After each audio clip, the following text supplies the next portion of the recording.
Story in the Ghanaian Times, non-payment of jury allowances affected J.B Danquah murder case. Of course, they are quoting City News Room, and it says here the jury sitting on the murder case involving the late member of Parliament for Buakwa North, J.B Danquah, has said they absented themselves from court due to non-payment allowances. The jury claimed they have not been paid the allowance since March 2022, over a year. According to a letter addressed to the judge presiding over the case, they wrote a letter. According to the jury members, this has affected their ability to carry out their duties as they could not continue to bear the cost of transportation to attend the court hearings. Meanwhile, the High Court in Accra has admitted into evidence caution statement by accused in the murder of the late MP for Buakwa North during interrogation. It follows a mini trial as a result of the objection raised by lawyers for the accused. I mean, listen,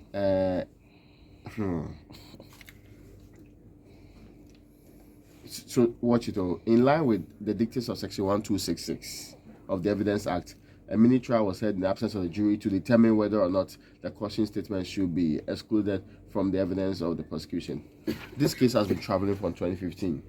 I recall very well. In fact, it was the apogee of IGP Danquah's career. Yeah, I remember when they had to arrest that gentleman, Daniel Esiedu. And what stuck with me was that his nickname. he was Sexy Don Don. And there was another gentleman who was also arrested, Junior Gogo. He has another name, but he has a real name, but they used to call him Junior Gogo. I mean, for somebody who went to court consistently on that matter, and I remember the first time the committal stages, I went there, and somebody I knew was even the judge anyway. Since 2015, this is almost 8 years, right? Mm-hmm. If it's not 8 or 7 years, yeah, the rules of justice may be grinding slowly, but this is quite slow. Quite slow, especially when we've been through this process, and if it's that straightforward, I'm unsure why we are not getting to the bottom of it soon. The odds of dealing with the matter quickly are not helped by these delays of payment to the jury. But I know it's been almost a year for jury duty there. It is duty to the Republic of Ghana. It's a great honor for that to be bestowed upon you. You cannot really dismiss it like that. You cannot decide that I will not attend to it because I have some constraint. And even though it might be legitimate, if they don't have the money, how can they do the job? But I think it should be impossible. It's almost unconscionable to abandon such a serious civic duty because you are further delaying, you are further stalling justice. And you're actually, it's very, very problematic. Elsewhere, if you attempt to use unjustified means to abandon your duty, you can yourself be prosecuted for it or fined. You know, as a poor country, there are certain things we shouldn't be doing. I know that at least in the United States, unless a jury is sequestered, kept at a specific location for the duration of the trial, the state does not take up the cost of jury's transportation. No, you come from your house, you come and do your jury duty and you go back. The presumption is that you actually live in the same community with the people. You are supposed to be, you're supposed to be a jury of his peers. Yeah. So whomever it is that is facing the trial, you've come from his community, the court is in that community. Mm-hmm. Therefore, your attendance is not a stretch on your capabilities.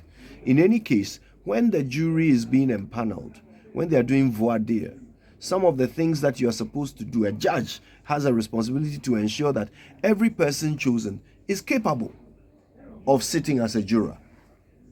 And being capable means you can attend court. If you can't attend court, why are you a juror? So if these individuals are saying that for the number of times they've had to attend court, when you say they haven't received their allowances since 1 year ago, you are not considering the fact that in this 1 year, they probably had to come to court 5 times or 6 times. So it's not like they come every day for a year.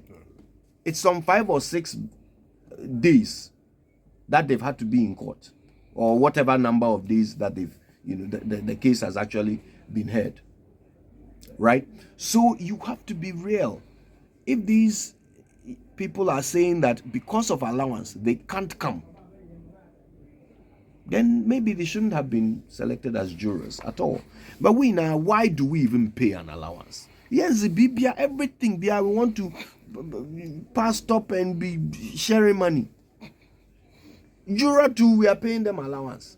The thing is a civic duty. So everything about it should be of civic nature, that you are making a contribution to your society. Now you are making contribution and we are paying you for the contribution. Is it a contribution? Meanwhile, this case too has dragged. The case has dragged. My God, 2015. I remember.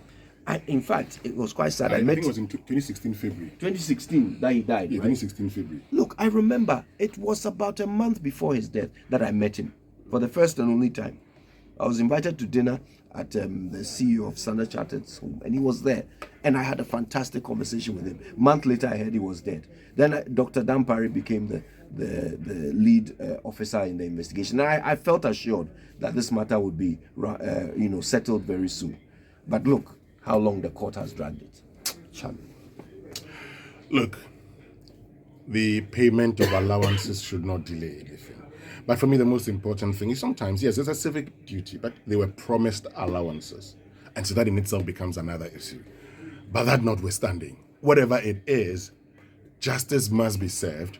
And so these persons be giving their allowance so they go back. But really, allowance now here. That because of that, you abandon your responsibility. Let's get serious for once.